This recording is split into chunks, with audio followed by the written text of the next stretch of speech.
Now, coming to next topic, that is degree of transfer function. तो degree of transfer function क्या है?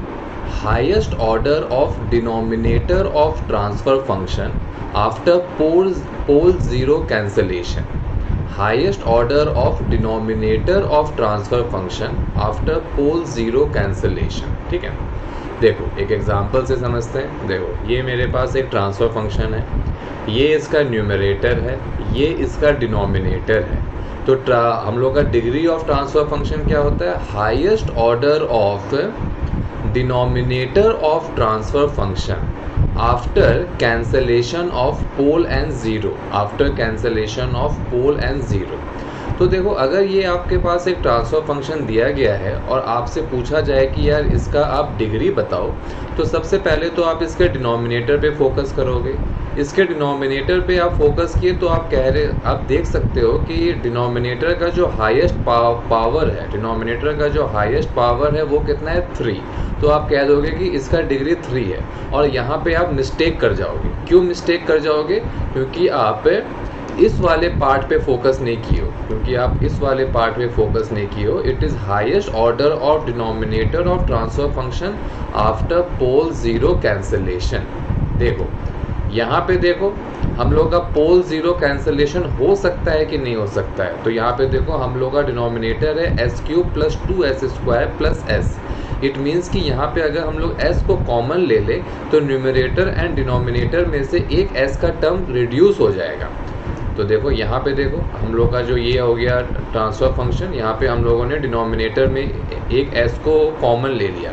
तो अब देखो ये वाला s कट जाएगा. अब आप बताओ मेरा जो डिनोमिनेटर है इसका ऑर्डर कितना है? तो अब देखो इसका ऑर्डर हो गया 2. इट मीन्स कि इस केस में ये जो मेरा ट्रांसफ़र फंक्शन है इसका मेरा डिग्री हो जाएगा 2. तो ये चीज़ आपको हमेशा ध्यान रखना है. That is degree of transfer function is highest order और denominator of transfer function but after pole zero cancellation. अगर आपके न्यूमरेटर एंड डिनोमिनेटर में या फिर अगर आपके न्यूमरेटर एंड डिनोमिनेटर में कोई आपके पोल एंड ज़ीरो कैंसिल हो जा रहे हैं, आपके कोई पोल एंड ज़ीरो कैंसिल हो जा रहे हैं, तो उसको आपको कैंसिल करना है. उसके बाद आपको अपने डिनोमिनेटर का जो ऑर्डर है वो चेक करना है. I hope this is clear to you.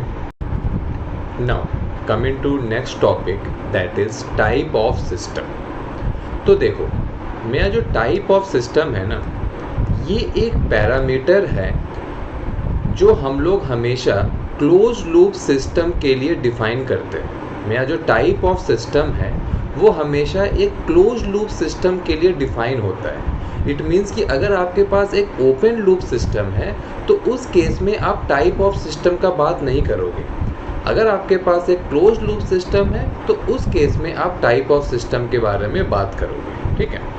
Second point क्या है कि अगर हम लोगों को टाइप ऑफ सिस्टम निकालना है of A close loop system, तो हम लोगों को उस क्लोज लूप सिस्टम का ओपन लूप ट्रांसफ़र फंक्शन निकालना पड़ेगा. अगर आपको टाइप ऑफ सिस्टम निकालना है of A close loop system, तो सबसे पहले आपको open loop transfer function of that close loop system निकालना पड़ेगा. अब देखो अभी हम लोगों ने डिस्कस किया था कि अगर मेरे पास एक क्लोज लूप सिस्टम है तो उसका ओपन लूप ट्रांसफ़र फंक्शन क्या हो जाएगा? उसका ओपन लूप ट्रांसफ़र फंक्शन हो जाएगा g of s into h of s. It means कि अगर आपके पास एक क्लोज लूप सिस्टम दिया गया है और आपको उसका टाइप ऑफ सिस्टम निकालना है तो आपको उसका ओपन लूप ट्रांसफ़र फंक्शन निकालना पड़ेगा. इट मीन्स कि आपको g of s h of s निकालना पड़ेगा. ठीक है.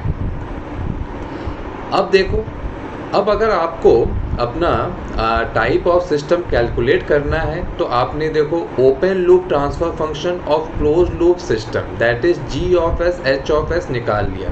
अब आपको काउंट करना है number of poles at origin. ठीक है. जितने number of poles at origin होगा that will be my type of system. अगर आपके g of s h of s में 3 पोल्स एट ओरिजिन है तो टाइप ऑफ सिस्टम 3 हो जाएगा. अगर g of s h of s में 5 पोल्स एट ओरिजिन है तो आपका टाइप ऑफ सिस्टम 5 हो जाएगा. ठीक है। आई होप कि ये जो literature part of type of system है ये आपको समझ में आया। पहला, टाइप ऑफ सिस्टम हमेशा क्लोज लूप सिस्टम के लिए डिफाइन होता है। टाइप ऑफ सिस्टम निकालने के लिए हम लोगों को क्लोज लूप सिस्टम का ओपन लूप ट्रांसफर फंक्शन निकालना पड़ेगा, और फिर जो आपका ओपन लूप ट्रांसफर फंक्शन आया है उसमें आपको देखना पड़ेगा कि आपके कितने पोल्स ओरिजिन में लाई कर रहे हैं। चलो एक एग्जाम्पल से देखते हैं तो आपको और क्लैरिटी मिल जाएगी। अब देखो, ये आपको एक क्लोज लूप कंट्रोल सिस्टम दिया गया है, ठीक है, और आपसे कह रहा है टू फाइंड इट्स टाइप। आपको कह रहा है to find type of this close loop control system. तो आपको क्या करना है, इस क्लोज लूप कंट्रोल सिस्टम का आपको ओपन लूप ट्रांसफर फंक्शन निकालना है। ओपन लूप ट्रांसफर फंक्शन निकालना है, इट मीन्स कि आपको g of s into H of s निकालना है। तो देखो, आपका g of s into H of s कितना हो जाएगा, सीधे दोनों को मल्टीप्लाई कर दो तो आपको मिल जाएगा s plus 1 by s plus 5। अब आपको क्या काउंट करना है, number of poles at origin. तो देखो यहाँ पे मेरे एक पोल लाई कर रहा है एट ओरिजिन, तो हम लोग कहेंगे कि ये जो मेरा सिस्टम है इसका टाइप हो गया 1, ठीक है। I hope this is clear to you.